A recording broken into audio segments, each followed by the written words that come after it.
What is going on, everybody? Thank you for tuning into another edition of On the Road to Victory. I am your host, Jimmy Smith, and we are back for round 2 today, baby. Went through the joint practice notes today a little bit earlier with the Eagles and the Dolphins. If you missed that, do yourself a favor, go check that out.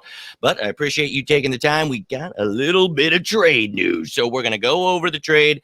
Howie at it again. You know, a lot of people trying to throw out false narratives this all season. We all know the draft picks that he has missed on. We're all very aware, but we're also very aware of how. Very aware. Can I talk today?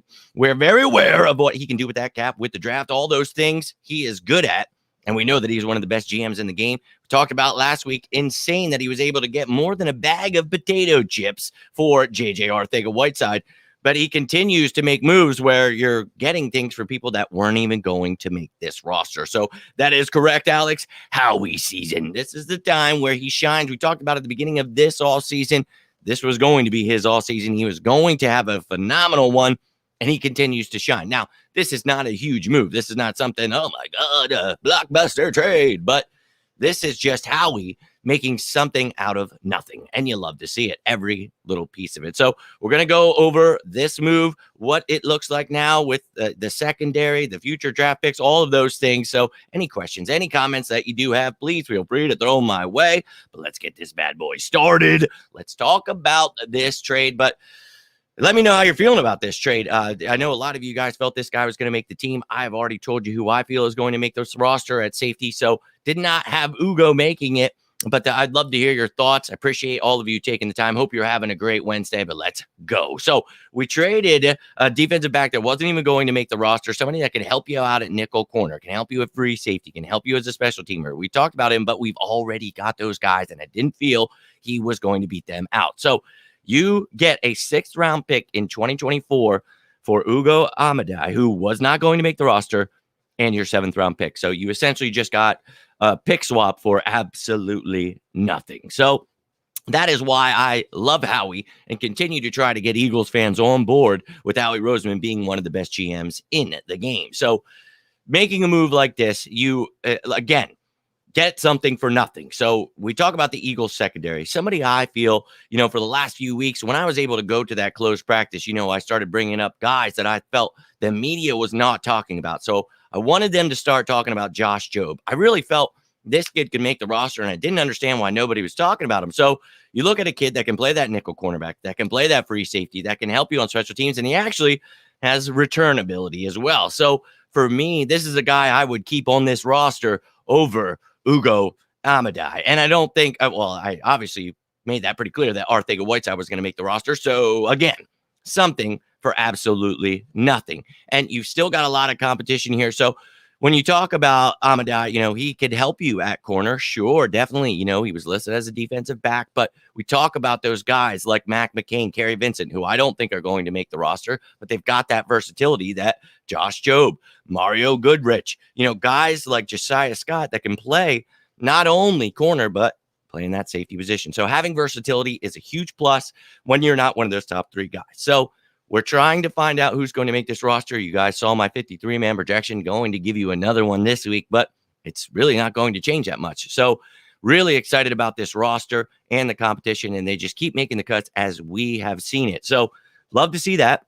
And then the safety position where he is usually listed, we know that for me, guys, I think we keep 5. I think we keep Epps, Harris, Tart, Kayvon Wallace, and Andre Sacheret, because look, Sacheret actually provides you that same thing we're talking about. He can play free safety, nickel corner, and he is a special teams ace. So for me, I think he makes this squad. I think Reed Blankenship, it'd be great to have him on the practice squad. Not sure if another team will snag him, but there is still a lot of competition in this secondary. So the fact that we got Adami last week for Arcega-Whiteside, I was like, hey, that's cool. You know, some competition, but dude's probably not going to make the roster. So I love this, that we were able to at least get something. What is going on, Positive Philly? Hope you're having yourself a great day, my man. Hope you're doing better. Saw you were in the hospital. Yes, man.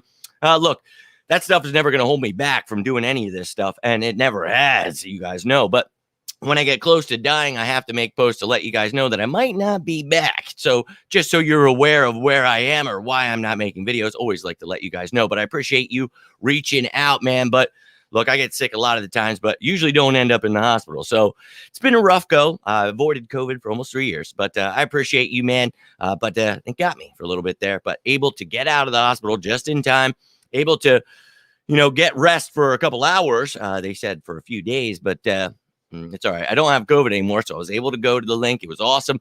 I had infection still, but look, what am I going to do about it? I just take my medicine and go kick some ass at the draft. So it was great time. Hope you're doing well, my man. How he's starting to well me, had pissed a few years, but he's been having a great few years. I've been trying to get people to see, because the media does that to people. They get people misconstrued as to what's really going on. So I do my best to try to tell you guys what's actually going on and show you how he's really been doing. So really nice to see the media, the fans jumping on board. And we have one of the best GMs. So you guys know I was able to see Howie again a couple weeks ago. I told him, I said, look, the fans, they'll be on board soon enough. I'm doing my best to educate them, teach them about what's actually happening, trying to counteract all the BS out there. So he felt to me, he felt pretty pumped. He looked pretty pumped. So I'm excited. I'm going to do my best to keep doing that, man. I'm feeling much better. Nice to see you, Fuji. Hope you are doing well, my man. What social media should I contact you? Interview show. You can reach out to me on whatever you want, my man. Whatever these ones down here, the Twitter, whatever. Hope to see you this year. We down in Washington. Yeah, man. I won't be going to Washington, but I will definitely be going to a few home games. Looking forward to it. And you guys know any games you're going to, if I'm going to, reach out to me. Would love to meet some of you guys. I mean, we always have a good time at the game. So looking forward to this year. Now, you saw the Eagles secondary.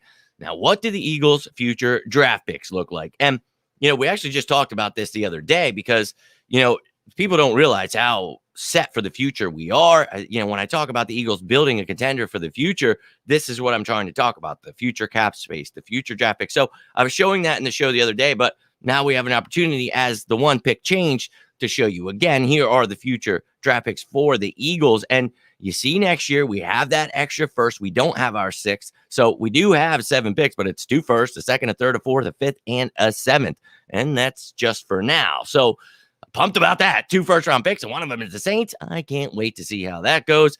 And then in 2024, we talk about getting that second rounder from the Saints. So you got a first, 2 seconds, a third, a fourth, a fifth, and now you have 2 sixths rather than a 6th and a 7th. So Howie continues to bolster not only the roster, but the future assets of this team, ensuring that we are building a contender and we are going to stay a contender for the foreseeable future. So that to me is all I need to hear to get me excited. Let's go. Very excited about it. Go Birds. Good health, Jimmy.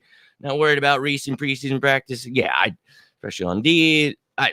Dude, you know me, Sean. I don't ever listen to what the media tries to make up, dude. So I really try to go out there and I do my best to, dude, I do my best. I do to try to explain how you take things with a grain of salt. It's practice, how it's a joint practice, or it's a preseason game, or whatever it is. We're trying to get people to stop overreacting. But you have to realize a lot of these people are overreacting due to the fact that they've been misinformed. So they're very angry at they're seeing things they were told they weren't supposed to. So as soon as something bad happens, they're going to jump on it. I mean, they've locked themselves in as they hate Hurts. He's the worst quarterback ever. He doesn't have arm strength. Quarterbacks can't develop. Jonathan Gannon doesn't run multiple scheme defenses. Howie's the worst GM, and they were locked in this year. That is what was happening. We were going to be the next Jets. Horrible team, heading in the wrong direction.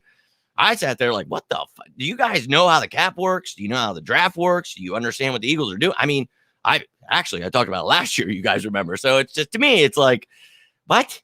What are we talking about here, man? I don't know, man. So it drives me wild I do my best, dude. I don't know what else I can say there, but it's wild. Now, after that move, we are down to 89. Now, yesterday, I planned on trying to make a video while I was at the link, but the fantasy draft got started quick and wasn't able to talk about the roster moves that were made. But we did get the roster down to, that's supposed to be 79, and I just now realized that says 89. Our roster is not at 89, just to let you know, if anyone caught that. But it's 79. But anyway, Look, the Eagles, they cut down to 80 yesterday. So those moves were cornerback Josh Blackwell, DeAndre Torrey, and Jared Williams. Those were guys we talked about on the bubble. And then we've talked about this move over and over again. Tyree Jackson and Brett Toth both being placed on the PUP list. So they'll miss the first 4 weeks of the season. So you're down to 80. And then today you trade Amadai. So now you have 79. And as you see here, the running back room was affected. You took away Torrey. So, again, it's down to these guys competing. And I'm not against bringing in someone like a Latavius Murray, as I've talked about, bringing back a Jordan Howard, bringing in a Devontae Booker, whatever it takes, maybe bringing a power back to compete with these guys. But a lot of the times, these veterans don't feel they need to be part of the preseason. Totally get it. All good. So we'll see how this room pans out. You guys know how I feel about Miles Kenny in Boston, how this competition is shaking out. We'll see if we bring in someone else. Now, the offensive line affected because of Jared Williams. We talked about him and with his versatility, playing tackle and guard. We know that Clark and Dillard battling it out. Clark really just battling to make this team. We'll see if Dillard gets traded, but I really think he provides such great depth to keep him around. You wait 4 weeks for Brett Toth to come back. Maybe he makes the roster, practice squad, whatever the hell you got to do with him. But now you see the guards here. Still got Awasika, who can play guard and tackle. That versatility helps. Same with Driscoll. Josh Sills is still here. Sua Opeta. So still trying to figure out the interior. And then we have some of those centers still competing with versatility, trying out a guard as well. So this room, it got a little thinned out. But look, man, I'm really excited about this roster. We've talked about the projected 53-man roster. We talked about all of it. So these are not surprising moves, but it's awesome to see us getting something in return for these moves. So that was it, ladies and gentlemen. And again, the roster is at 79. I'm drifting out to sea. I should probably get that rest that the doctors always are telling me about. Not sure what that is, but I'm going to have to look it up. Anyways, yeah, guys, I'm going to get rolling out. I hope you enjoyed this video. You got something from it. If you did, do me a favor, hit that like button, subscribe to the channel, join in next time we're going live. If you need anything, you can always reach out to me on any of these platforms here. But yeah, I hope you're having a great day. And until next time, I am Jimmy Smith. This is On the Road to Victory. Hope you're staying safe out there, ladies and gentlemen. And as always, go Birds!